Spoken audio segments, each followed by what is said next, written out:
So, yo, what's up? And good evening, or good morning, or good afternoon to anyone na nanonood. My name is John Albert D. Rebancos from Diploma in Computer Engineering QE-2, and welcome to another video. So today we'll be performing normalization of database based from the first form to that third form. So, before I tackle my answer here, let us go first on my first question, on my unang tanong sa video na ano. So, here, I made some paint. So, what is the first form? So, yung first form natin, it says that the data, the cell holding the data, or the mismong cell, must only contain one form of data. Bawal tayo mag-add ng kunyari, ganito. Let me draw. So, kunyari, meron tayong person ID, PID. So, may 1. Tapos, ang pangalan John. Then, may ganito. Yan. So, John, isang pangalan. Tapos, may ganito. So, Albert. So, ulit pangalan. Then, Rebancos, ganyan. Basta kunyari ganyan. So, dito, namabasa ng ano natin as 3 names. Yan. So, una pa lang, ayan yung mamamali. So, para gawin yan, kailangan natin gumawa ng panibago. Sa panibagong cell dapat siya. So, ayun yung ano, yung katulad sa pinanood kong video, yung items must be created. So, Albert, then Rebancos, then down, then delete natin to. So, ayan, I can say that this is a first form na kasi isa lang yung data na nandito. Or pwede naman tanggalin natin yung ano, yung ganito, yung ganyan, para isang buong sentence na yan, isang buong name na yan. So, ayun yung natutunan ko sa first form. Then, another one is, while magkaroon ng duplicates, like, parehas yung, kung anong laman sa naunang bar, bawal na ulit maglagay ng, basta pag same na same, pagiging duplicate, bawal rin. So, ayun yung natutunan ko sa first form. So, sa second form, explain ko na sa video. Pinasadahan ko lang talaga ito. So, sa may second form, let's head to the activity na lang. So, let me share this. Yan. So, here you can see, can you see?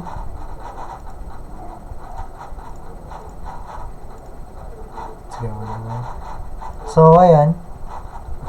Close that. Dito, sa given ng table 1, so, meron na tayong dito, data normalization activity. So, ito yung problem 1. So, una, dentist and staff number ay yung magkaparehas, magka-pair. Patient number pati patient name yung magka-pair. Appointment table, pwedeng i-pair yan, like date and time, gumawa pa ng isang table, pero wala tayong primary key kasi may repeating. So, hindi dapat gagawa ng table. So, sa number of surgery number, so ayun yung basehan natin, primary key yan ng ating magiging dulo. So, una, nasa NF1 sila. Nasa satisfy nila yan. Bakit? Kasi isa lang yun nandyan, isa lang data nandyan. Kung marami yan, kunyari, surgery number mo 2, hindi na maano yan. Like, S10 and 11, nandyan, hindi na masasatisfy yung first NF niyan. So, yung sumunod tayo, ito yung second NF. Sa hihiwalay-hiwalay mo siya. Ikakat mo kung saan specific. So, ayan, dentist name, patient staff number, nandito. Pinopya ng mga pangalan dyan. Patient number, tapos nandito. Kopya mo ng mga pangalan dyan. So, dito, sa second normalization form, nasasabi natin na gawa ako kasi nahiwalay ko na sila. Tapos ito yung naging final table.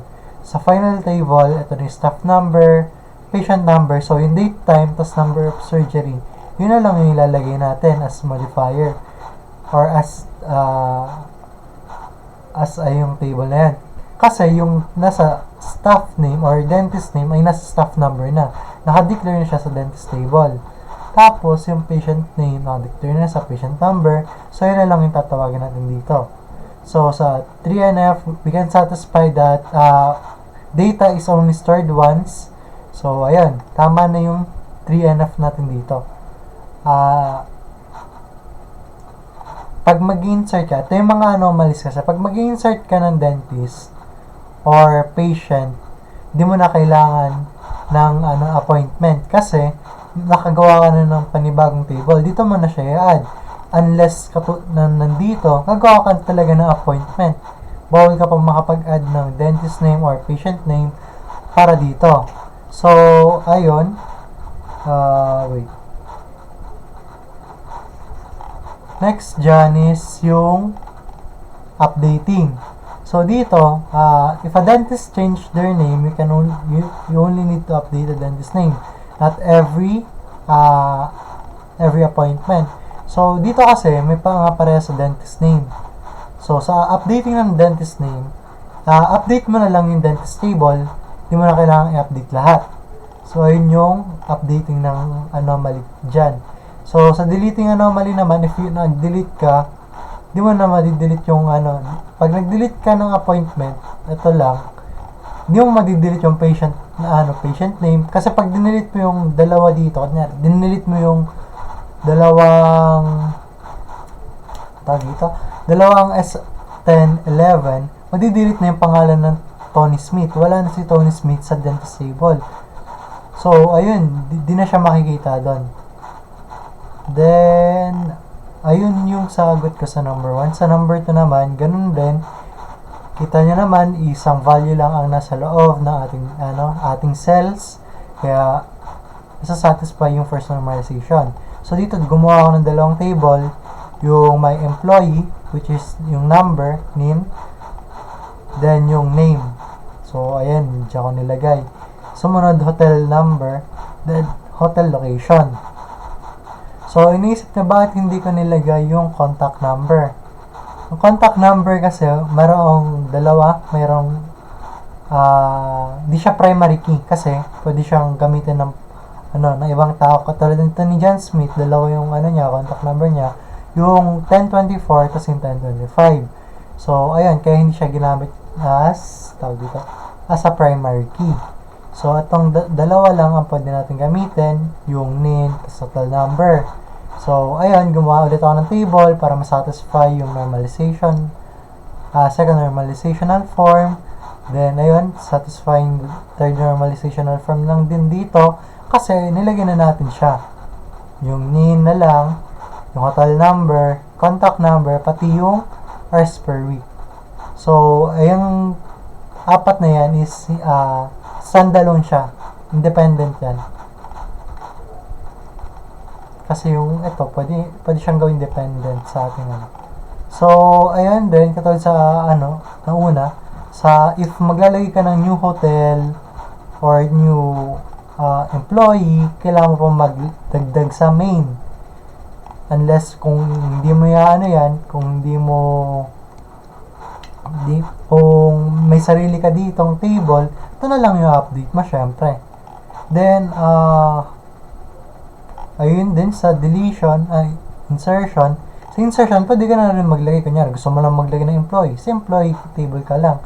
Kaya sa hotel, sa hotel table lang.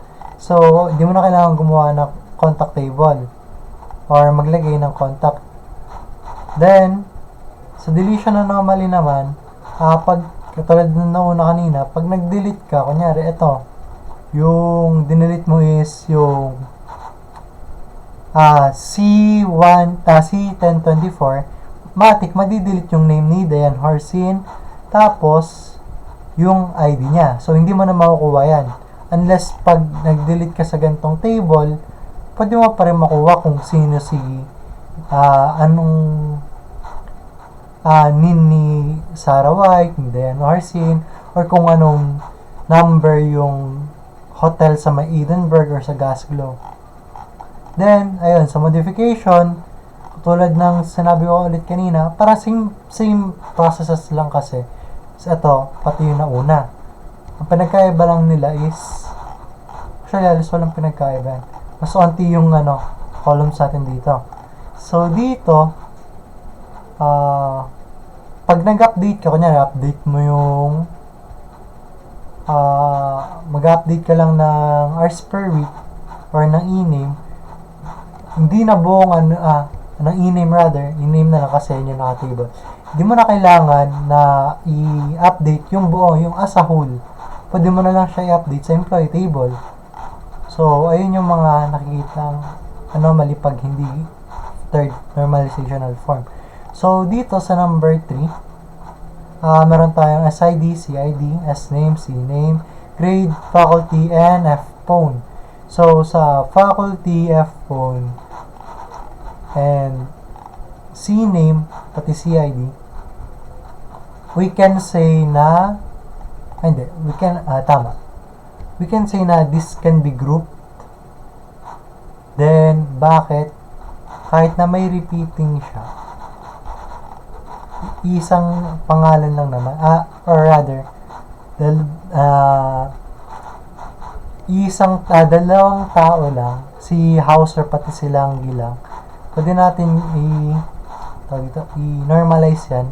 Kaya pwede natin sama yung CID nila, which is yung IS3118 lang, tapos yung IS301 lang ni Langgi. Ayan lang yung value dyan. Sa faculty, yon ay yung pangalan nila. Sa phone, same lang rin kasi malawang magbago ng phone sa dalawang account mo. So, ayan, sa naman, sa mga students naman nila, ito, gumawa ko ng table, SID 1 to 4, kasi apat lang yung student nila. Si Adams, Jones, Smith, pati si Baker. So, si Jones lang ang hindi nagtitake ng subjects ni Langgi, which is program. So, database lang yung tinitake ni Jones. Kaya, ayun. So, ito, gumawa ko ng enrollment table para masatisfy yung second form, 1, 1, 3, 4. Ayan lang. Hindi na kailangan ng student name, hindi na kailangan ng mga CID, CName, hindi, kailangan CID, CName, faculty, at F-phone. So, nilagay ko na CID, pati grades. Ayan. Yung grades, we cannot group that kasi ayun yung remarks ayun yung value ng ng student, ayun yung value ng grade ng student. So, we cannot include that. So, ayun. Katulad ng nandito, wala nang nare-repeat. So, accepted sa third form. So, explain ko lang rin. Parehas lang ng mga nakasulat ko dyan kasi halos lahat naman. So, first, insertion. Pag mag-i-insert ka, di mo na kailangan lahat lagyan. Pwede ka lang maglagay sa student names, course table, sa maglalagay sa enrollment table, isa-isa lang, kaya mo lang maglagay. Then, sa deletion, ganun din. Di mo naman di-delete yung whole rows kung mag-delete ka. Then, ayun, modification naman, di mo na i-edit yung buong rows. Pwede ka mag-edit sa student table, sa course table. So, ayun. So, sa number 4, ito, mahaba yan, number 4 na yan. Pero, nakalagay lang dyan yung mga pangalan. So, ayan o, date, nasa OID dapat, OID. Inisip ko nga kung dapat OID yung name ng table para hindi daw, para nakapaloob siya. So, ayan o, date. Ayan, CID, product table. So, sa order table, nakalagay OID yung primary key natin. Dito yung ODate, pati yung CID. Ayan, kita niya yung CID dito nakalagay. Sumunod, sa customer naman, dito yung CID. CName pati C-state. Ayan, CID, CName pati C-state. Itong dalawa, kita niya sa mouse ko, hindi niya kita. So, sa C-state sa naman, product table. Sa product table, meron PDESK then P price, tas yung PID. So, ayan, tatlo yung nasa loob ng ating product table.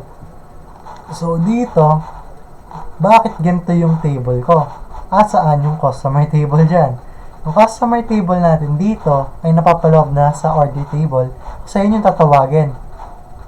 Kasi, ayun yung nakalagay dito. So, ayun. Kaya ganito, OID, PID, tas quantity na lang nakalagay. Yan, tama ba yung mga sinulat? Tama naman. So, ayan. Masasatisfy na natin yung third NF form. Ito na rin yung sinabi ko. So, di mo na kailangan, pag mag-add ka, hindi mo na kailangan na sa whole. Pwede ka na maglagay sa order table. Una mo na customer table lang. Bawal ka maglagay ng order table hanggat wala kang CID. Gets nyo? Katulad din siya sa mga databases na mga shopping sites, kailangan mo na gumawa ng customer para lang po saan di-deliver. Saka lang makakapag-order ng product. So, ayun. Deletion. Pwede ka mag-delete dyan.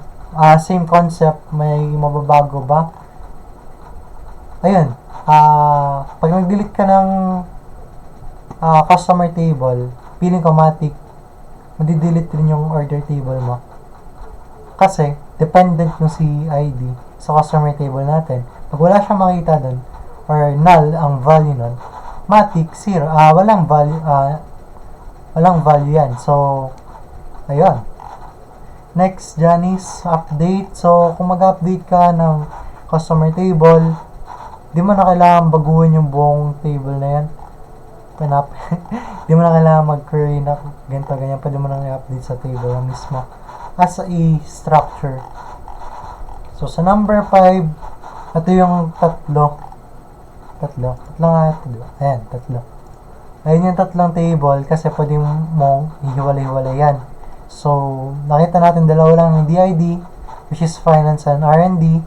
Sa employee table, meron lang silang 1, 2, 3, 4, 5 employees na may iba-ibang EID, employee ID. So, sa P name at PID, di ko alam kung ano yan. So, project name na lang nilagay ko. So, Alpha, Beta, Gamma, Pale, Hill. Then, 27, 25, 22, 26, 21. Then, yung B time, hindi siya pwedeng maklasify. Actually,